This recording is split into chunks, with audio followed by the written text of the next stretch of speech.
On a cold October night in 2017, Amber Collins' silver Honda Civic was found abandoned on Highway 41, 20 miles outside Nashville, Tennessee. The engine was running. The driver's door was open, but Amber was gone. Her purse, phone, and half-finished coffee sat in the front seat like she'd just stepped out for a moment. She never came back. Amber was 26, a nurse's assistant who worked the late shift at St. Mary's Hospital. She clocked out at 11:47 p.m., texted her roommate, "On my way home," and disappeared somewhere along that dark stretch of road. By sunrise, her mother had filed a missing person report. Detective Eli Navarro, a quiet, methodical man with 15 years on the force, was assigned to the case. When he first saw the car, he noticed two things: the driver's seat pushed far back, as if someone taller had been driving, and a faint smear of blood on the steering wheel. Forensics confirmed it was Amber's. The case was open, and already strange. Amber's phone records showed her last call was at 12:03 a.m., 3 minutes before her car was found. The call lasted only 8 seconds. The number was unknown, so Eli traced it to a prepaid burner purchased at a gas station off Interstate 65. No name, no address, no trace. But then something else caught his attention. Her phone's GPS showed she had pulled over voluntarily. There were no skid marks, no signs of struggle. It was as if she'd recognized someone and stopped. The gas station security camera near the highway captured something chilling at 12:15 a.m. A tall man in a dark hoodie walking along the shoulder, heading south away from where Amber's car was found. The footage was grainy, but Eli noticed a limp in his right leg. They cross-checked it against parole records. Only one local name matched that description: Darren Cole, a truck mechanic recently released after serving 6 years for assault. Cole lived 15 miles from where the car was found. When detectives brought Darren in, he seemed calm. Too calm. "I don't know any Amber Collins," he said, eyes flat. "I was home that night. Anyone who can confirm that?" Eli asked. My dog Darren smirked. A search of his house turned up nothing, no blood, no clothes, no weapon, but Eli's gut told him something was off.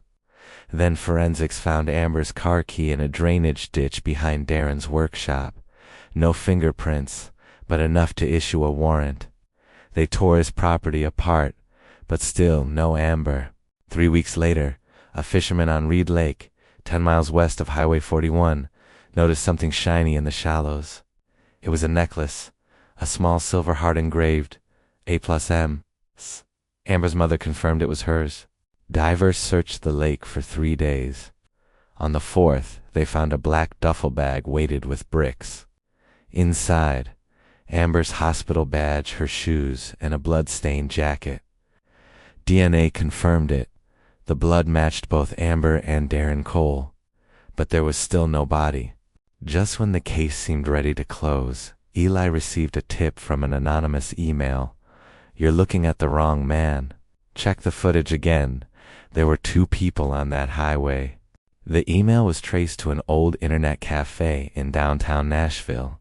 The sender had used a VPN, but the security camera outside showed a woman in sunglasses sitting at a corner booth typing. Eli froze when he zoomed in on her face. It was Amber Collins. The discovery blew the investigation open. Using facial recognition analysis, the FBI found recent ATM footage of Amber withdrawing cash from an account under the name Marissa Dalon, alias, registered 6 months before her disappearance. Amber had drained $30,000 from a joint account she shared with her fiancé, Mark Holloway, a wealthy contractor nearly 15 years older. When questioned, Mark said, "I thought she was kidnapped. I didn't even know she had another name." But Eli noticed something odd about Mark's statement. He never once asked if Amber was alive. Piecing together evidence from Amber's emails, Eli discovered she had been planning to disappear for months. She had filed a fake assault report against Mark, withdrawn the money, and contacted Darren Cole, her distant cousin, to help her vanish. They had planned to fake a roadside abduction, ditch the car, and meet later in Memphis under new identities. But something went wrong. Phone data showed Amber called Darren that night. He picked her up as planned. But after 20 minutes, the call log showed another number, a call to Mark Holloway. Mark had followed her car using a GPS tracker he secretly installed weeks earlier. He confronted her on the road. The three of them argued. Then things turned violent. Amber tried to escape. Darren tried to defend her. In the chaos, Mark hit Darren with a wrench and struck Amber by accident. She collapsed instantly. Panicked, Mark dumped her body into Reed Lake and staged the scene to frame Darren. But he didn't know Amber had survived the blow long enough to crawl to shore. Amber recovered at a private clinic under the alias Marissa Dale. She was terrified of both men, the one who hit her and the one who helped her disappear. When she realized the police were about to charge Darren with murder, she anonymously tipped Eli, hoping to expose Mark without revealing herself. Eli finally tracked her down in New Orleans, living under a new name, working as a bartender. When she saw him, her eyes filled with tears. "I didn't mean for any of it to happen," she whispered. "I just wanted to start over." Mark Holloway was arrested in 2019 and charged with manslaughter, fraud, and obstruction of justice. Darren Cole, though complicit in the cover-up, received a reduced sentence for cooperating. Amber Collins, the woman who vanished, testified under witness protection. Today, if you drive down Highway 41 at night, you can still see the faded tire marks where her car once stood running, door open, coffee still warm.